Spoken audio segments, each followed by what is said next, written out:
नमस्कार दोस्तों, MD smart classes YouTube channel में एक बार फिर आपका बहुत बहुत स्वागत है।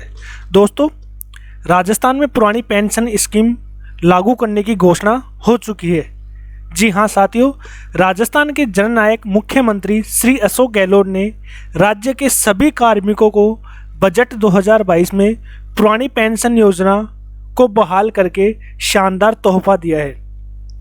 राज्य के लगभग 7 लाख कर्मचारियों में इस खबर को सुनकर खुशी की लहर है। आज के इस वीडियो में हम आपको ओल्ड पेंशन स्कीम के बारे में संपूर्ण जानकारी प्रदान कर रहे हैं, जैसा कि आपको यहाँ पर दिखाई दे रहा है। तो दोस्तों, यहाँ पर आपको इस वीडियो में पुरानी पेंशन योजना क्या है, ओपीएस जिसको शॉर्ट भाषा में बोलते हैं, ओल्ड पेंशन स्कीम को शॉर्ट भाषा में ओपीएस बोला जाता है। ओपीएस एनपीएस नई पेंशन योजना से बेहतर क्यों है? क्या राज्य केंद्र की सहमति के बिना ओपीएस लागू कर सकते हैं? साथियों, एनपीएस में जमा कार्मिक व सरकार के 10% अंशदान का आगे क्या होगा और 1 अप्रैल 2022 से ओपीएस में कितना अंशदान जमा होगा, ये संपूर्ण जानकारी आपको इस वीडियो में दी जाएगी।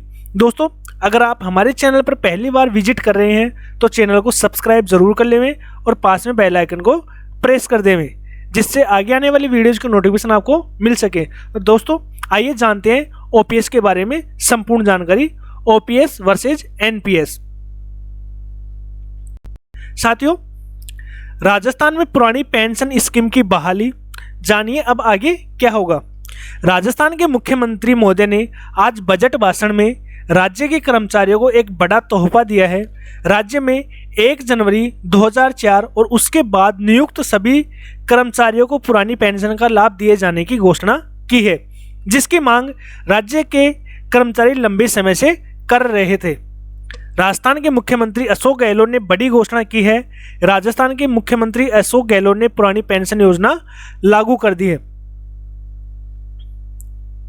दोस्तों, राजस्थान के मुख्यमंत्री अशोक गहलोत ने बजट भाषण 2022 में घोषणा करते हुए नवीन पेंशन स्कीम के कारण अभी भी असुरक्षा की स्थिति है। इसके कारण 1 जनवरी 2004 और उसके बाद नियुक्त कार्मिक को पहले की तरह पेंशन दी जाएगी। कर्मचारियों को यह अशोक गहलोत की तरफ से बड़ा तोहफा दिया गया है। सरकार ने घोषणा की है कि 1 जनवरी 2020 के बाद नियुक्त किए गए सभी कर्मचारियों को पूर्ण पेंशन दी जाएगी। आज की इस पोस्ट में हम आपको ओपीएस से संबंधित जानकारी प्रदान कर रहे हैं।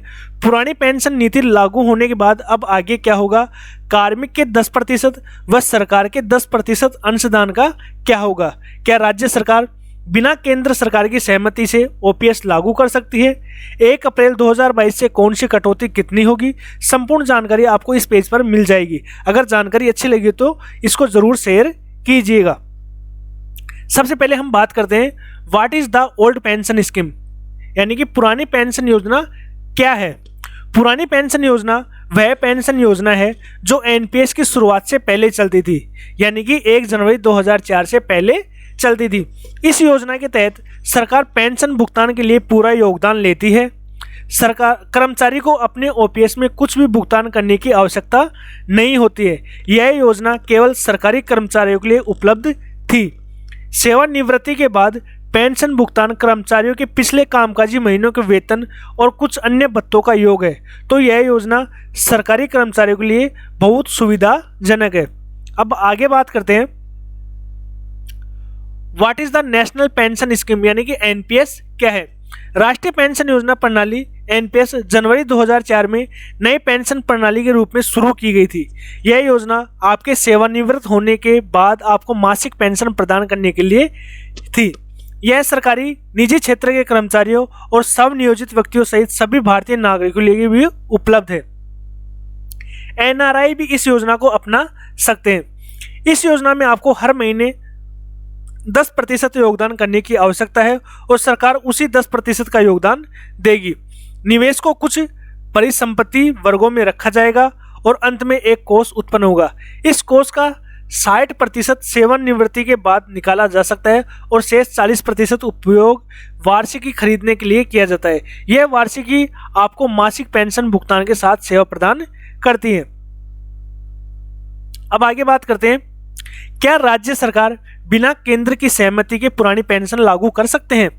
जी दोस्तों, संविधान के 7वीं अनुसूची के अंतर्गत राज्य सूची के विषयों में 42वें स्थान पर राज्य की पेंशनें अर्थात राज्य द्वारा या राज्य की संचित निधि में से संदाय पेंशन का उल्लेख किया गया है।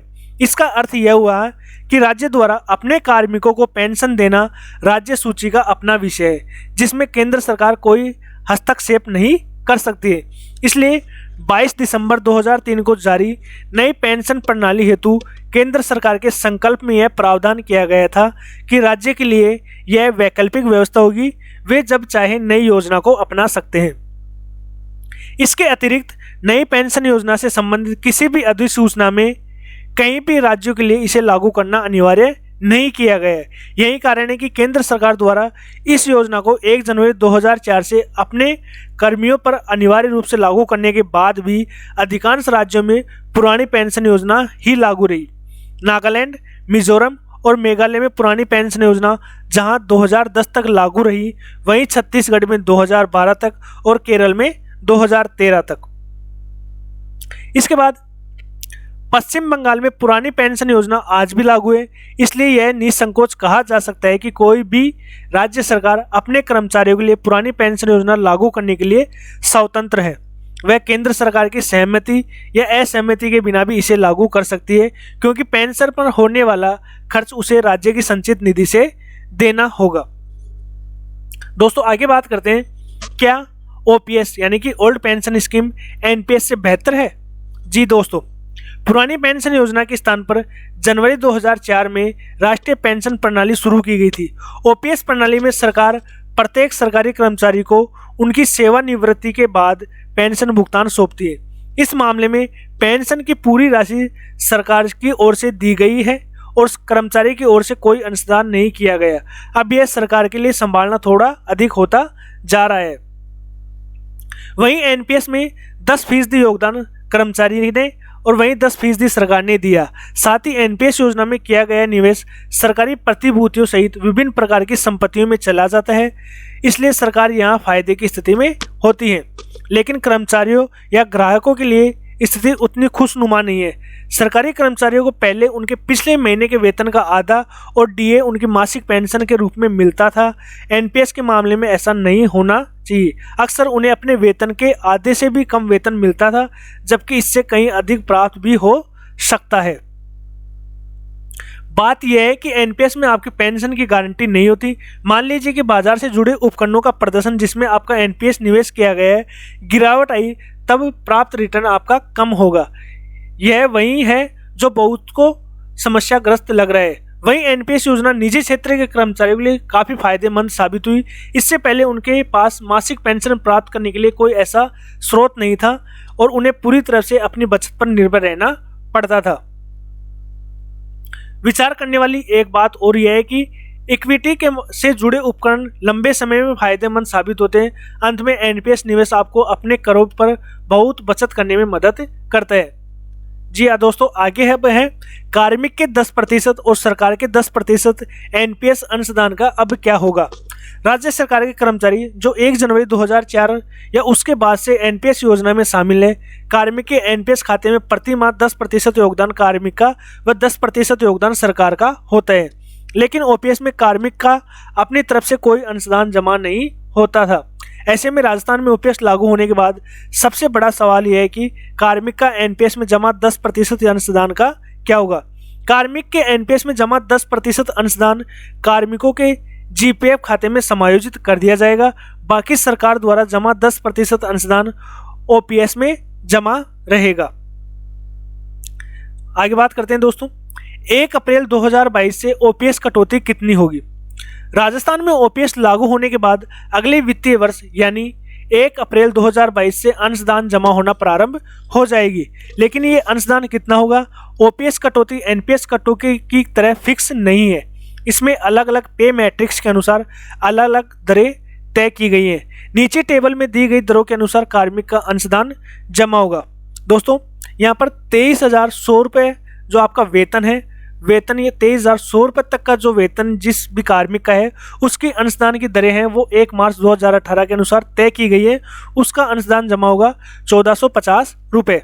वहीं 23,101 से 28,500 तक 1,625 रुपये, 28,501 से 38,500 तक 2,100 रुपये, 38,501 से 51,500 तक 2,850 रुपये, 51,501 से 62,000 रुपये तक 3,575 रुपये, 62,001 रुपये से 72,000 रुपये तक 4,200 रुपये, 72,001 रुपये से 80,000 रुपये तक 4,800 रुपये, 80,001 रुपये से 1,16,000 तक 6,150 रुपये, 1,16,001 से लेके 1,67,000 रुपये तक 8,900 रुपये और 1,67,001 रुपये से ऊपर जितनी भी आपकी सैलरी है उसमें 10,500 रुपये OPS यानी कि GPF खाते में आपका राज्य सरकार अंशदान जमा करवाएगी। साथियों ये दरें हैं जो 1 मार्च 2018 से प्रभावी हैं, लेकिन इन दरों में बदलाव करने का अधिकार राज्य सरकार पर है। ऐसे में राज्य सरकार जल्द ही नई दरों के बारे में भी घोषणा कर सकते हैं। राज्य सरकार द्वारा घोषित नई दरों के अनुसार ही आपका अंशदान GPF खाते में जमा किया जाएगा। OPS पुरानी स्कीम के बारे में ऊपर बताई गई जानकारी आपको अच्छी लगी हो तो इस वीडियो को ज़्यादा से ज़्यादा शेयर जरूर करें ताकि सभी कार्मिक OPS के बारे में विस्तार से जानकारी प्राप्त कर सकते हैं। धन्यवाद दोस्तों, आज की इस वीडियो में इतनी ही जानकारी। आपको जानकारी कैसी लगी आप हमें कमेंट बॉक्स में ज़रूर बताइएगा। दोस्तों इस वीडियो संबंधित अगर आपके पास कोई सवाल या कोई क्वेश्चन डाउट जो भी है आप हमें कमेंट बॉक्स में पूछ सकते हैं। मिलते हैं दोस्तों अगले वीडियो में, तब तक के लिए नमस्कार, जय हिंद।